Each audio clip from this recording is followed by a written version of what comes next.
બંગાળમાં ભાજપનો સુરત પ્લાન મમતાના ગઢમાં ગાબડું પાડવા સુરતથી 4 સ્પેશિયલ ટ્રેન દોડાવાશે। 5000 મતદારોને મફતમાં કોલકાતા મોકલવામાં આવશે।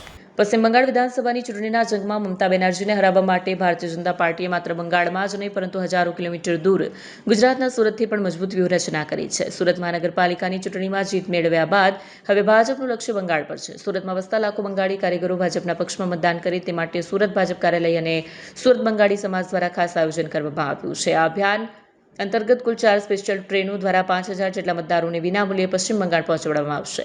સુરતમાં અંદાજે 2.5 લાખથી વધુ બંગાળી લોકો વસે છે, જેમાં મુખ્યત્વે ડાયમંડ, જ્વેલરી અને ટેક્સટાઇલ માર્કેટમાં મજૂરી અથવા કારીગરીનું કામ કરે છે। ભાજપના પક્ષમાં માહોલ બનાવશે। ચૂંટણીના તબક્કાઓને ધ્યાનમાં રાખીને ટ્રેનનું શેડ્યુલ નક્કી કરવામાં આવ્યું છે। સુરત બંગાળી સમાજના અગ્રણી વાસુદેવ અધિકારીએ જણાવ્યું કે પશ્ચિમ બંગાળમાં પરિવર્તનની લહેર છે અને તેને સાકાર કરવા માટે આ કામગીરી ચાલી રહી છે। મધ્યમ અને ગરીબ વર્ગના કારીગરો જેઓ મોંઘી ટિકિટ કે પ્લેનનો ખર્ચ ઉઠાવી શકતા નથી, તેમના માટે આ એક સુવર્ણ તક છે। ભાજપ આ માધ્યમથી સાબિત કરવા માંગે છે કે તેઓ કાર્યકરો અને મતદારોની પડખે ઊભા છે। કામ यहाँ છે ફોર્મ ભરવાનું કામ ચાલુ છે। ટ્રેન દ્વારા મોકલવાનું છે ને આ બીજેપી સંસ્થા દ્વારા સુરત બીજેપી સંસ્થા દ્વારા કામ ચાલે છે। જે લોકોને જવાનું હોય એ ટ્રેન તો બુકિંગ કરી લીધું છે। ટ્રેન છે, પ્લેન છે, બુક થઈ ગયું છે।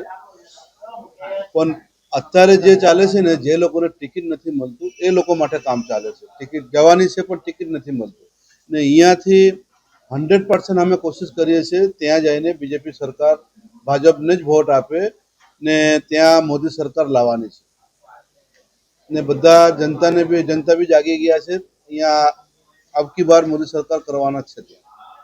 કેટલા લોકોએ ફોર્મ ભરી દીધા છે અને કેટલા લોકોની સિલેક્શન થઈ ગયું? ફોર્મ તો આવી ગયા છે 6,500-7,000 ફોર્મ આવી ગયા છે, પણ 4,500-5,000 ફોર્મ કમ્પ્લીટ થઈ ચૂક્યા છે। 4 ટ્રેનનું પુષ્ટિ થઈ ચૂક્યા છે। લોકો શું કહી રહ્યા છે ત્યાંની સરકાર બાબતમાં અને કઈ રીતના જવાબ? ત્યાં સરકારનું ડેવલપ બધા જોઈ રહ્યા છે ન્યૂઝમાં, પેપરમાં, પણ હવે ત્યાંનું પબ્લિક જાગી ગયા છે कि अब की बार मोदी सरकार होना चाहिए।